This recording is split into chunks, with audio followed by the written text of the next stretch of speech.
dal leen ak jàmm ci AGT News chaîne bi leen di jox xibaar yi wér te wóor abonné leen ngir dara bañ leen a raw.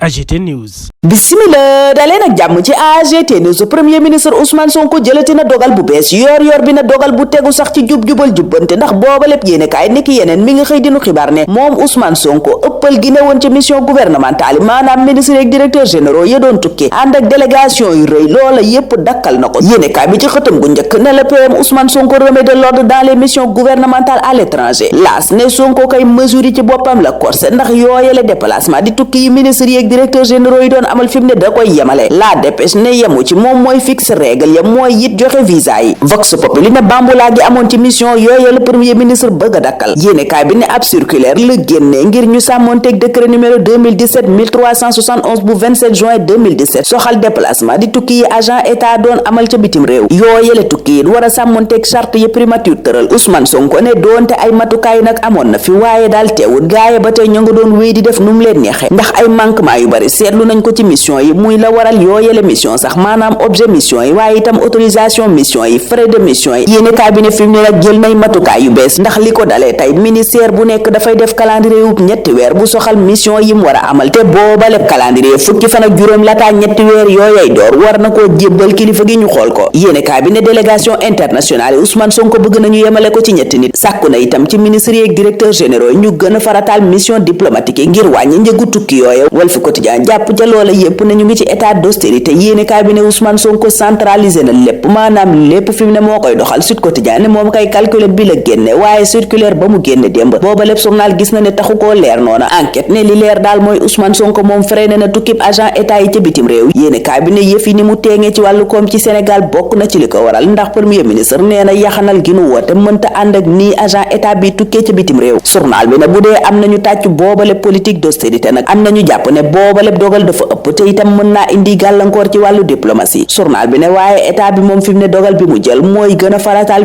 visioconférence ci solution numérique yi maanaam wéeku ci xarala yu bees yi luñ ca mën a def ñu def ko ci président Bassirou Diomaye Faye moom médiation ba mu waroon a def diggante réew yu AES yi di alliance des états du Sahel ak CEDEAO tribunal lajj la ca mujjee def lajj gu betti sax ndax yooyu la réew mujjee nanoo génn ci CEDEAO journal bi ne tukki ba mu amaloon ci Sahel bi ngir waxtaan ak yooyee kilifa réew mujj tëjur dara ndax ñooña booba lépp yéene kaay ne danoo dogu woon ci dogal bi nu jël lii quotidien ne seen dogal booba dañ caa sax ba yegsi ci àpp gi nu jàppoon yéene kaay bi ne waaye divorce à l'amiable la am waxtaan nanu ba juboo CEDEAO it yéene kaay booba ne jël na dogalu yombalal ñu bari ñu soqe ko ca yooyale réew di réewi AES yi muy Mali Burkina Faso ak Niger ñu jiite yooyale réew di putschiste yi Goïta Traoré ak Tchani Le Quotidien ne Diomaye mujjutalee na désarmé maanaam seeni ngànnaay mujjeewu koo mën a nangu doonte CEDEAO amoon na ci moom yaakaar gu rëy yéene kaay bi ne fa yaakaar googa wéeku woon mooy ni nu jegee ci wàllu xalaat ñetti militaire yooye waaye journal bi ne loola mujjuta jur dara président Bassirou Diomaye Faye moom waxtu woowa critique ne daa bëgg lépp lu ressource minière yi jur askan ya yeewoo ca gox ya yooya ressource nekk nañ ci njëkk a gis seen bopp ñàkk gis seen bopp googa la président Bassirou Diomaye Faye di jàmbat ci lii quotidien yéene kaay bi ne démb ca conseil des ministres sàkku na ci ñu def xayma maanaam évaluation nationale njeextal yi exploitation minière bi am ci askan wi moo xam ci wàllu koom seen wàllu dundin waaye itam wàllu alam gi di environnement yéene kaay bi ne président Bassirou Diomaye Faye bëgg na sunu bijoutier yi gën a am or ndax or bi génnee ci Sénégal gi war nañu caa mën a gis seen bopp am ca lu nu liggéeyee critique ne moom kay ñu ngi jëm sax ci taxawal comptoir commercial national de l'or fii ak booba Les Échos di nu yeggee leneen lu président Bassirou Diomaye Faye wax démb ca conseil des ministres ba mooy ñaawlu na ni commerçant yi rënkee yenn saay marchandise gi muy rétention de stock yéene cabinet nawetaan yeeg fitna gi muy jurit ñaawlu na ko waral mu bëgg ñu maîtriser calendrier wu yooyu la nawetaan ba noppi soppi ko def ci réforme ñu des ak moom président Bassirou Diomaye Faye mi ñu laas ne wuy ji woon na wooteb Seydina Limamou Laye gi ndax démb ma nga woon ca Cambérène ak Yoff yéene cabinet wàccaayuk 185e anniversaire appel Seydina Limamou Laye boobaa ko fa yóbbu woon Vox Populi ne appel booba tey ak ëllëg lañu koy màggal diggante Yoff Cambérène ak Ngor yéene kaay bi noppi ca loola dem ak ñun assemblée nationale nañu gannaaw Farba Ngom Moustapha Diop fi mu ne la ñuy waaj a yëkkati mbalaanu kiiraayam journal bi ne processus bi sax door nañu ko ndax tey jii ci suba lañu convoqué membre bureau bi yéene kaay bi ne mbiram Tabaski Ngom moo ko topp moo Moustapha Diop ndax moo waral procureur sàkku ñu yëkkati mbalaanu kiiraayam ñu mën koo déglu xam luy dëgg ca mooma lépp mbir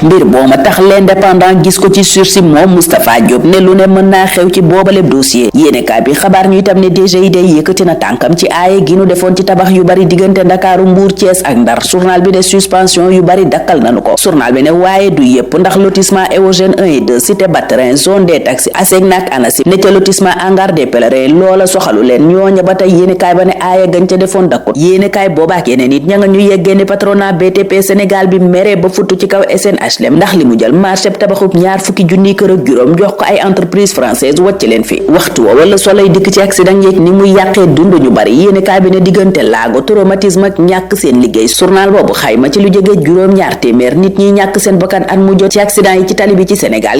gi yéenekaay boobu ne lu ëpp juróom-ñeen fukki junni oto ñi ngi fiy daw te yooyele oto am nañu lu ëpp ñaar fukki at ak juróom l'observateur moom di ñu xamal ne bu fukki waxtu jotee tey ji Mame Ndiaye Savon dana wuy ji convocation cybersécurité journal bi ne waaye la ko fa yóbbu mooy xeex bu metti bu doxoon digganteem ak engagé ak tuuma yu rëy yi mu yëkkati teg ci kawam Alima Sipo mi ay tuuma yu rëy tege ci kawam moom mi ñu jàpp ci njaayum bulet pour fes l'observateur nga nuy yeggee yu doy waar yi mu wax enquêteurs yi ci scandale bulet booba ñu yem foofa ñun ñaanal leen kenn dal ak jàmm dig daje ëllëg inshallah. nga ni sa karaw dafay wow di ruus wala nga bëgg tàggoo ak leel cosmétique bio by Carré Nature indil na la crème 100% bio ñu defari ko ak ay produits yu naturel façon karaw bu nekk mën na ko utiliser yow mi ci bëgg nag wooteel gaaw ci 77 588 94 80 wala nga woote ci 76 776 85 96 ak Carré Nature daal problème mu karaw jeex na ci mim réew. AGT News.